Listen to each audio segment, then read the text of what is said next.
بسم اللہ الرحمن الرحیم۔ السلام علیکم۔ آج کی اس ویڈیو میں ہم رسول اللہ صلی اللہ علیہ وسلم کی بتائی ہوئی ان دعاؤں اور اذکار کا ذکر کریں گے جو ہمیں دن بھر اللہ کی پناہ میں رکھتی ہیں اور ہر قسم کے شر سے محفوظ رکھتی ہیں۔ آج مسلمان پریشان ہیں۔ کوئی کہتا ہے کہ جن اور آسیب نے پریشان کر رکھا ہے، کوئی کہتا ہے کہ کسی دشمن نے جادو یا کالا عمل کرا دیا ہے، کاروبار پر بندش لگوا دی ہے، گاہک نہیں آتے۔ ہر کسی کو ہر روز ایک نئی بلا اور مصیبت کا سامنا ہے۔ اگر ہم اس وظیفہ کو روزانہ پڑھ لیں جس میں 2-3 منٹ بھی نہیں لگتے تو ہر بلا اور مصیبت سے انشاءاللہ محفوظ رہیں گے۔ فائدہ۔ ملا علی قاری رحمۃ اللہ علیہ مرکات جلد نمبر 4 صفحہ 370 پر لکھتے ہیں کہ علامہ طیبی رحمۃ اللہ علیہ نے تکفی کا من کل شے، تجھے ہر چیز کے لیے کافی ہو جائے گی، کی تشریح میں فرمایا ای تکفی کا من کل شر او من کل ورد، یعنی یہ تینوں صورتیں ہر شر سے حفاظت کے لیے کافی ہیں، یا ان کا پڑھنے والا اگر کوئی اور وظیفہ نہ پڑھ سکے تو ان کا ورد ہی اسے بے نیاز کر دے گا اور ہر شر سے محفوظ رہے گا۔ مخلوق کی ہر شر سے حفاظت کا عمل۔ ترجمہ حدیث۔ حضرت عبداللہ ابن حبیب رضی اللہ تعالی عنہ سے روایت ہے، فرماتے ہیں کہ ایک رات جبکہ بارش ہو رہی تھی اور سخت اندھیرا تھا، ہم رسول اللہ صلی اللہ علیہ وسلم کو تلاش کرتے ہوئے نکلے، بس ہم نے آپ صلی اللہ علیہ وسلم کو پا لیا۔ آپ صلی اللہ علیہ وسلم نے فرمایا کہ میں نے عرض کیا کیا کہوں؟ فرمایا کہ قل هو اللہ احد، قل اعوذ برب الفلق اور قل اعوذ برب الناس۔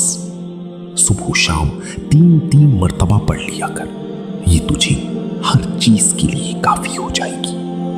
سورۃ الاخلاص 3 مرتبہ۔ بسم اللہ الرحمن الرحیم۔ قل هو اللہ احد اللہ الصمد لم یلد ولم یولد ولم یکن له کفوا احد۔ سورۃ الفلق 3 مرتبہ۔ بسم اللہ الرحمن الرحیم۔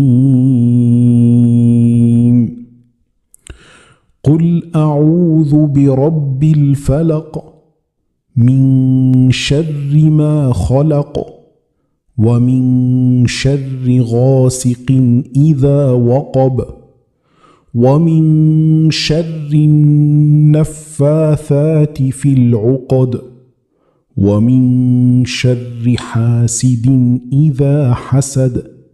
سورۃ الناس 3 مرتبہ۔ بسم اللہ الرحمن الرحیم۔ قل اعوذ برب الناس ملک الناس الہ الناس من شر الوسواس الخناس الذي يوسوس في صدور الناس من الجنة والناس۔ اللہ تعالی ہم سب کو ہر قسم کے شر، جادو، حسد، بیماری اور پریشانیوں سے محفوظ فرمائیں۔ آمین یا رب العالمین۔ اگر آپ کو یہ ویڈیو اچھی لگی ہو اور آپ چاہتے ہیں کہ ایسی مزید اسلامی معلومات، دعائیں اور روحانی وظائف آپ تک پہنچتے رہیں تو ابھی ہمارے چینل آوان رائٹس کو سبسکرائب کریں، ویڈیو کو لائک کریں اور زیادہ سے زیادہ شیئر کریں تاکہ یہ نیکی دوسروں تک بھی پہنچ سکے۔ اپنی دعاؤں میں ہمیں ضرور یاد رکھیے گا۔ السلام علیکم ورحمۃ اللہ وبرکاتہ۔